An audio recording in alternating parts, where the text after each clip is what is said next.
Et aujourd'hui, dans notre page culture et sortie, nous allons accueillir Titouan Lamazou qui expose ses peintures et photographies.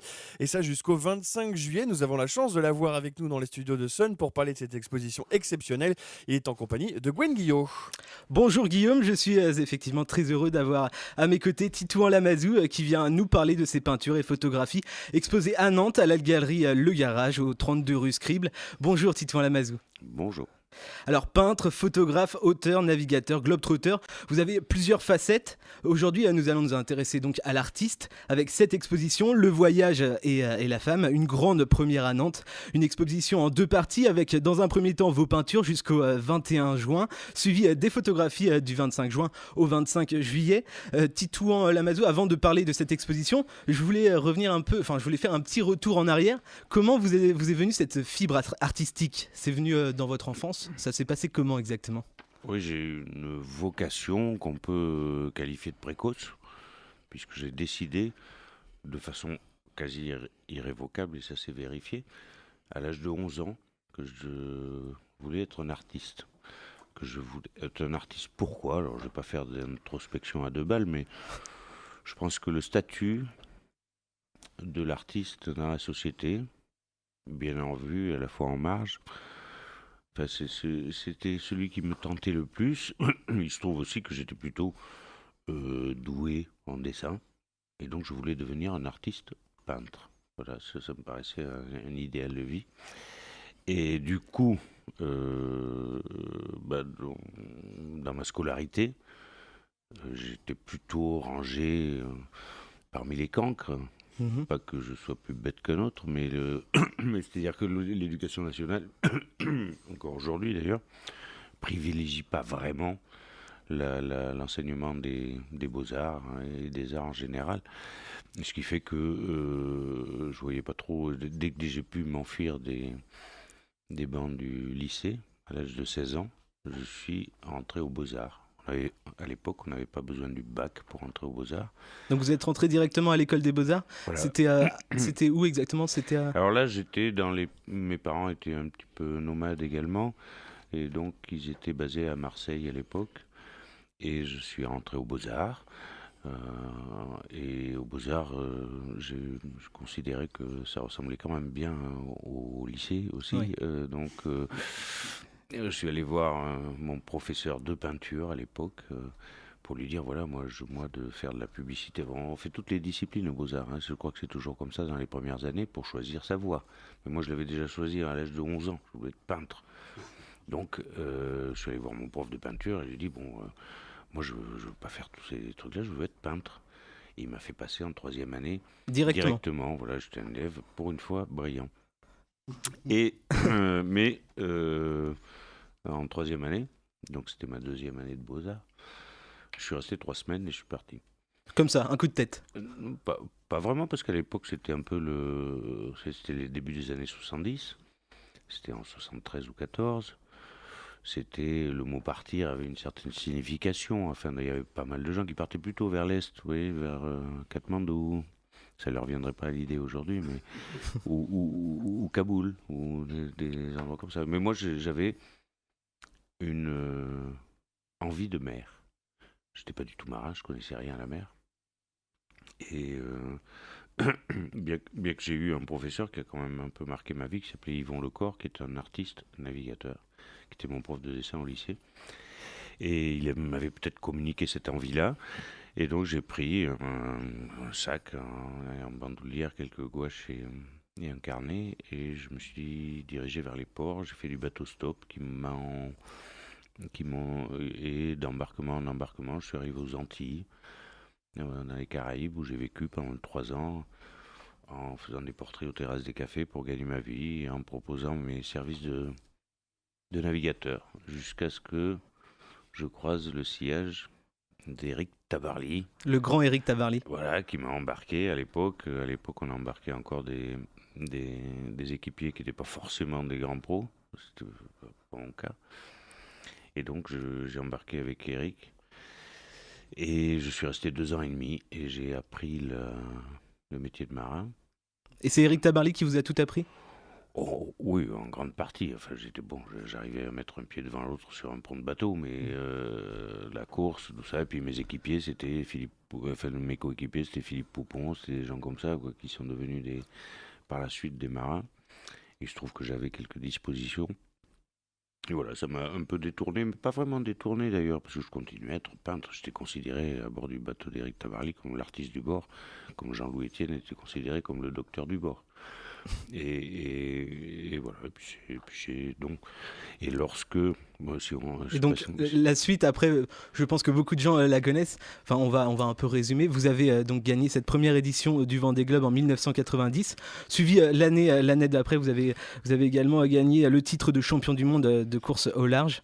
Est-ce que pendant ces années de compétition sportive, parce que c'était vraiment de la compétition, vous avez quand même pu affiner ce côté artistique? Vous aviez le temps pour ça, de continuer à peindre, à dessiner? euh, oui, je le faisais peut-être. Bon, les derniers, pendant les courses, évidemment pas, parce qu'on était un peu pris, mais les courses, ça dure pas très longtemps. Hein. Un Vendée Globe qui est la plus longue qu'on puisse imaginer, ça dure 3 mois. Mais avant ces 3 mois, c'est précédé de De la 3 préparation. voire 5 ans de Voilà. préparation, où j'habitais proche du chantier que j'avais créé d'ailleurs à l'époque pour construire mon bateau. Et qu'est-ce que je faisais? Moi, c'est pas moi qui plantais les clous, disons. Je peignais, oui, dans ces périodes-là. Et vous venez de citer mes titres de gloire médiatisés, à ce moment-là, contrairement à d'autres de mes amis, comme je citais Poupon ou Loïc Perron, des gens comme ça qui sont des marins, ils sont nés là-dedans et ils continuent à exercer. Moi, ce très beau métier à l'époque que nous partagions avec les Florence Artaud, les Tabarly, Poupon, Kersaut, tout ça, de métier de course au large, c'était devenu une sorte de métier, quoi. Enfin, on était des Et c'est professionnels vraiment de la mer. le début des années 90 qui a fait que c'était un vrai métier. Oui, voilà, c'était la victoire de Florence qui était la même année avec ma victoire dans le Vendée Globe ont bien marqué cette époque. Mais moi, la principale motivation dans cette activité qu'est la course au large, c'est d'arriver devant les autres, Mhm. de gagner des courses. Et moi, quand j'ai eu la chance de gagner le Vendée Globe, qui est une épreuve Et la première édition. Rennes, en plus la première édition, un titre champion du monde. Après, le besoin d'exister par la compétition m'a totalement abandonné. Alors si vous avez plus envie de gagner, vous faites autre chose, quoi. Ah bah oui, on tourne la page. Oui, et puis j'ai toujours été un artiste, donc moi je n'allais pas faire carrière, ce qui ne m'empêche pas de naviguer. Les gens me demandent, ah oui, ça te manque pas le bateau, la mer? La mer est toujours là. Enfin, Ça reste à vie de toute façon. ouais, enfin bon, c'est ma vie. Puis pour moi, le bateau a toujours été, je le considère, non pas comme un plaisir ou un loisir, mais un outil de voyage. Mais il y en a d'autres, des outils de voyage. Ces derniers temps, c'est plutôt le dromadaire ou le 4x4 dans les airs. C'est autre chose, c'est un autre style. Oui, mais enfin, c'est des outils de voyage, ouais, voilà. Alors Titouan Lamazou, pour parler d'aujourd'hui et de cette exposition donc à Nantes, le voyage et la femme, vous sublimez donc la femme à travers vos voyages aux quatre coins du monde. Vous avez fait des dizaines et des dizaines de voyages, on les compte même plus, avec donc des portraits comme vous savez si bien le faire. Pourquoi ce choix de ne peindre, de ne photographier, de ne dessiner que des femmes? D'où ça vient? C'était une période. Bon, je ne vais pas vous demander à la plupart des gens, à part David Hockney peut-être, qui lui préfère dessiner des garçons, et pour qui j'ai la plus grande admiration, c'est un de mes maîtres. Et non, qu'est-ce que vous pouvez rêver de mieux que de partir autour du monde à la rencontre de femmes? C'est vrai que c'est un beau projet. C'est pas mal, quoi. Et c'est simple, c'est simple. Enfin, de toute façon, c'est absolument pas original. Les artistes, leurs muses ont C'est souvent vrai. été féminines. Depuis la nuit des temps, elles prenaient des aspects de Vierge Marie, ou tout ça, etc., selon les commandes que recevaient les artistes. Mais quand même, ça a été toujours vous avez de Gauguin Paul Gauguin qui est l'une de vos références? il y en a énormément. Gauguin, c'est peut-être, voilà, si on revient au début de notre entretien, voilà, la personnalité d'un Gauguin dans la tête d'un petit garçon, ça peut bouleverser les choses, parce que je connaissais Gauguin par sa bio, plus que par sa peinture quand j'avais l'âge de 11 ans. Et déjà, si, on avait déjà accès, il n'y avait pas Internet, mais on avait accès à des bouquins, etc. Vous saviez que c'était l'un des plus Effectivement, grands peintres du 19e. Ouais, plus que ça, c'est-à-dire c'est un peintre voyageur quand même, et qui a été très très important dans l'histoire de l'art, hein, évidemment. Il y a le avant Gauguin, après Gauguin, oui. Et pour revenir à l'exposition d'aujourd'hui, comment vous avez travaillé avec ces femmes? Vous les avez rencontrées? Vous avez un peu parlé avec elles pour connaître leur histoire, leur vécu, avant de soit les prendre en photo, soit de les peindre? Oui, dans mon travail, et du coup, il y a un côté, dans mon travail, il y a un côté effectivement qui peut être perçu de façon peut-être pas forcément positive. Il y a un côté quand même d'illustration ou de raconter. En fait, je raconte des histoires. Et je raconte des histoires. Et pour ce qui concerne les femmes, ce qui m'intéresse, c'est vous disiez que j'avais plusieurs facettes dans ma vie, mais je suis comme tout le monde. Tout le monde a beaucoup de facettes dans sa vie. Plusieurs vies en une. Il se trouve qu'il y a la plupart des femmes dans le monde ont une beauté qui ne correspond pas forcément au canon de la beauté des uns et des autres. Hein. Bon, à l'époque de Rubens, il fallait qu'elle fasse au moins 120 kilos chaque femme pour être vraiment une beauté. Aujourd'hui, c'est l'inverse. Comme disent les Colombiens, c'est des haricots. Et vous avez notamment été aux États-Unis, à Los Angeles, oui. où là, l'image de la femme, c'est quelque chose de très important. Je crois que même quand vous les preniez en photo, elle ne voulait pas. Elle regardait toujours votre travail après. Non, ça c'est le côté, la dérive juridique de ces pays-là où on peut rien faire sans avocat. Vous dites à une femme, ah tiens, je te trouve jolie, tu vous retrouves au tribunal pour harcèlement sexuel, quoi. C'est vrai que c'est très spécial. Non, j'avais été très intéressé, par exemple, bizarrement, pour vous parler de ça, j'ai eu plus de mal justement à convaincre des femmes d'être. Mais j'étais quand même allé au cœur de la matrice parce que mes portraits aux États-Unis pour cet ouvrage Femmes du Monde, et certains sont exposés à la galerie Le Garage, je suis allé à Hollywood. Hollywood, c'est l'image. Le Star System. Le Star System. Vous dites, alors si la nana vous colle pas un procès parce que vous l'aviez dit, vous lui dites qu'elle est jolie, enfin vous lui faites un compliment. Mm-hmm. Mais elle dit, je suis peut-être jolie, mais vous m'avez pas vu en photo. Je suis beaucoup mieux en photo. Ce qui compte, c'est l'image, c'est pas soi. Donc, d'accord. Voilà. Et moi, ce qui m'intéressait justement sur ces femmes, c'était pas l'image, c'était elles. Et ça a été plus difficile pour moi, par exemple, à Los Angeles, de faire des portraits de femmes qu'à Kaboul, en Afghanistan. Ah oui, à contrario. Paradoxal, ça paraît paradoxal, mais c'était beaucoup. Et par exemple, j'ai un procédé de travail. En général, je commence toujours par faire des dessins, parce que le dessin est rassurant, les gens voient ce que vous faites, ils apprécient en général le savoir-faire, et puis c'est comme à la place du théâtre, hein. Les gens, vous voyez un type qui fait le portrait d'un touriste, vous allez voir, vous êtes curieux de voir, voilà, c'est comme ça, et en général ça met en confiance. Ça permet aussi d'observer, d'ailleurs c'est formidable, parce que je peux regarder une femme pendant 1 heure, dans les yeux, je l'ausculte et tout ça. Si vous faites ça pendant 30 secondes sans faire un dessin, vous prenez une baigne. Ça devient gênant, ouais. Alors que moi, je peux le faire. Et du coup, j'observe. Et ces femmes sont parfois, enfin la plupart du temps, majoritairement, ne correspondent pas au canon de la beauté occidentale. Mais elles ont une beauté très forte. Alors cette beauté en 3D, pour la mettre en 2D, c'est pas forcément évident. Et donc je fais des dessins. Après, comme elles m'ont vu travailler, je peux sortir mon appareil photo ou ma caméra et elles me laissent travailler. Et ensuite, ce qui m'intéresse aussi, c'est leur histoire. Donc je leur demande de me raconter leur histoire.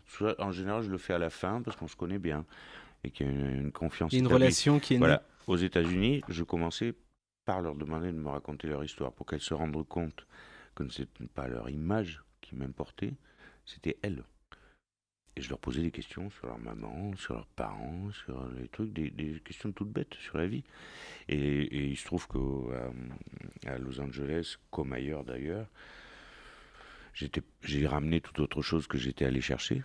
Ça, c'est une phrase de Nicolas Bouvier qui disait que le propre des grands voyages, c'est d'en ramener tout autre chose qu'on est allé y chercher. Ce que n'a pas fait Gauguin d'ailleurs, lui il est allé chercher quelque chose et il a ramené ce qu'il était allé chercher, qui n'était pas du tout le reflet de la réalité, mais bon, bref. Et donc où est-ce que j'en étais ? Oui, je pose ces questions à ces filles et qui se rendaient compte qu'elles existaient autrement que dans le showbiz. Parce que les filles que j'ai rencontrées là-bas, moi, je m'étais destiné à aller, je me souviens, à Los Angeles, je voulais rencontrer des Angelina Jolie, vraiment le cœur de la matrice, des actrices très connues qui étaient engagées dans des causes, comme moi je le suis. Et il y a pas mal d'acteurs très connus aux États-Unis qui rapportent de l'argent à des causes humanitaires, des choses comme ça. Arrivé à Los Angeles, au bout de 3 semaines, je me suis dit, mais attends, mais c'est juste pas du tout représentatif de quoi que ce soit, cette histoire-là, ces stars. En revanche, il y avait ce qui était représentatif à Los Angeles, c'est ce qu'on appelle Les MAW. Yes. C'est ça? Les MAO, modèle, actrice, whatever. Ça veut dire. Donc c'est ces jeunes demoiselles qui vont à Hollywood. Oui, qui vont à Hollywood, qui prennent le Greyhound et qui vont là-bas pour devenir Julia Roberts. Voilà, quoi. la future Julia Roberts. Mais il y en a une sur 1 million qui devient Julia Roberts. Vous allez dans un restaurant, vous demandez à la fille qu'est-ce qu'elle fait, qui vous sert votre café, et vous demandez ce qu'elle fait, elle est actrice. Ou si une fille vient vous voir là-bas et qu'elle vous dit vous êtes actrice, vous lui demandez dans quel restaurant. Mais bon, c'est on voit souvent ce genre de personnages dans les films également. Des serveuses qui rêvent à la gloire, à devenir actrice. Oui, enfin bon, partout, mais là-bas, c'est une caricature. Là. Oui, c'est très caricature. Et ces filles, moi j'ai eu beaucoup d'empathie, parce que c'est des filles super courageuses, et elles vivent comme dans d'autres endroits du monde qui subissent de plein fouet le phénomène du jeunisme. C'est-à-dire quand vous avez 25 ans, vous n'avez pas un rond à Hollywood, vous êtes morte, quoi. Même pour les gamins aussi, hein, c'est pareil. Hein. Donc chirurgie esthétique, pas de Botox, succès, voilà, tout ça, voilà. Bon, donc j'avais fait des portraits de ces filles qui sont hyper courageuses. Certaines s'en sortent, d'autres très mal. Et voilà, c'était mon. Enfin bon, je vous parle de Los Angeles, on pourrait parler de non, mais c'est très intéressant. Parce que j'ai vu notamment des photos, de très belles photos où on voit seulement le dos d'une demoiselle qui est tatouée. Donc cette demoiselle est américaine. Ouais, oui, là c'était justement une de ces Mao et que j'avais trouvé dans. Alors j'étais allé, on peut trouver, je sais pas pourquoi on parle de ça, on devrait parler d'art plutôt que d'anecdotes, mais enfin c'est plus rigolo les anecdotes. Et j'étais allé dans, alors je voulais, j'ai fait des portraits d'actrices porno, des portraits de stripteaseuses, des portraits de serveuses dans les cafés, de toutes ces filles qui étaient arrivées pour devenir des Julia Roberts et qui ont fait autre chose parce que le rêve hollywoodien. La place, il n'y a pas le talent pour tout le monde et la place pour tout le monde. Et là j'étais dans un nude, ce qu'on appelle un nude, c'est des cafés où les filles sont stripteaseuses, vous voyez, avec la barre là et tout ça. Bon, en fait, c'est le grand classique. Et j'avais vu une fille, mais tatouée de la tête aux pieds, magnifique. Et je me dis, il faut que je fasse un portrait de cette fille-là, c'est incroyable. Et ben, j'étais revenu en me disant, tiens, elle doit danser là tous les soirs. Elle dansait pas. Elle n'était pas là. Alors on m'a dit, non, les filles, elles passent là, et puis on les revoit plus. Après, elles font une soirée, elles prennent leur cachet, et puis elles se cassent. Et je demande à la serveuse, justement, qui était en cuir, une blague qui faisait peur. Col roulé. Ouais, enfin, latex, quoi, disons. Et je dis, cette fille-là qui est tatouée, là, vous la connaissez? Vous avez son numéro? Non, pas du tout, mais qu'est-ce qui vous intéresse? Je voudrais faire le portrait d'une fille tatouée. Elle enlève son latex. Elle me montre son dos, ça vous fait ça? C'est perfect. Donc un tatouage intégral du dos. J'ai passé une semaine à suivre cette fille totalement folle, mais sympathique. Et elle m'avait dit, bon, parce que c'était les États-Unis, en général, ça se passe pas comme ça, mais elle m'a dit, bon, mais c'est ça, how much, hein, comment ça. J'ai dit, attends, moi je suis artiste, moi je commence à payer, mais oui, mais bon, enfin aux États-Unis, c'est même pas à peine de discuter, quoi. On fait pas pour rien. Donc elle avait une vieille Mustang d'époque, super. Alors ça c'était sa seule propriété. Était très fier, mais sauf que son moteur était en vrac. Et elle m'a dit bon, j'accepte si tu m'offres un nouveau moteur pour la Mustang. $400. Bon, ça allait. Bon, elle était très rigolote. Et donc elle est exposée d'ailleurs. Elle est exposée donc à Nantes, Voilà. à Voilà, la galerie et Le Garage. d'ailleurs cette photo que j'adore, où elle enlève son haut en latex là, pour montrer son dos. Et on voit un tatouage intégral de son dos. Il me semble que c'est un bélier ou un bison. Ah, c'est horrible. C'est horrible. On invite donc les Nantais, les Ligériens et les gens à aller voir donc, ces photos à la galerie Le Garage à Nantes. Titouan Lamazou, en plus d'être un artiste reconnu, vous êtes aussi un homme engagé, vous le disiez tout à l'heure, vous avez de nombreux projets caritatifs. Est-ce que vous pouvez nous en toucher 2 mots? Je sais qu'il y a notamment votre association qui a été créée en 2008, Lysistrata, j'espère que je n'écorche pas le mot, qui combat donc pour la défense des droits des femmes, et c'est d'autant plus d'actualité par rapport à l'exposition. Où en sont tous vos projets caritatifs? Voilà, quand on parle d'artistes engagés, je pense que c'est un pléonasme parce que tous les artistes sont engagés d'une façon ou d'une autre. On se doivent d'être engagés. Non, mais quand un artiste, qu'est-ce que c'est? C'est d'offrir un autre regard sur les choses au reste du monde. Et quand les fauves peignaient une ombre en rouge, mais ça force les gens à regarder les choses différemment, etc. Donc je pense que l'engagement, il peut être...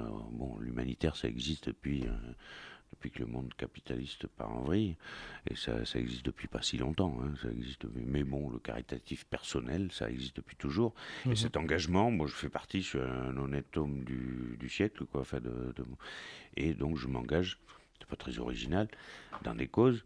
Il se trouve que dans mon travail des femmes du monde, qui a duré une dizaine d'années, c'est révolu maintenant, mais je me suis dit, je pourrais peut-être, je fais un travail de passeur, quoi. Je dénonce des choses. À la limite, on pourrait dire que mon travail, c'est le livre noir de la condition des femmes dans le monde.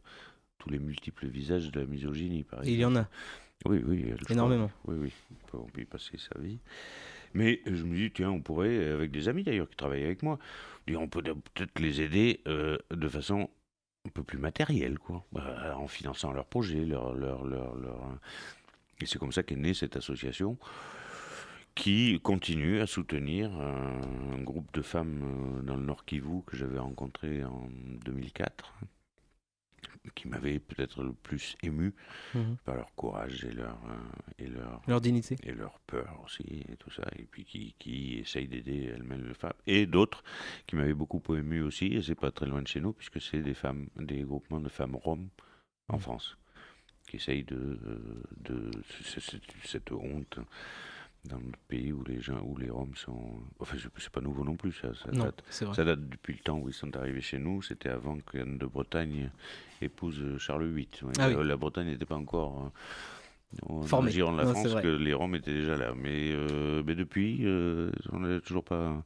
C'est toujours resté des peuples comme ça qui sont rejetés.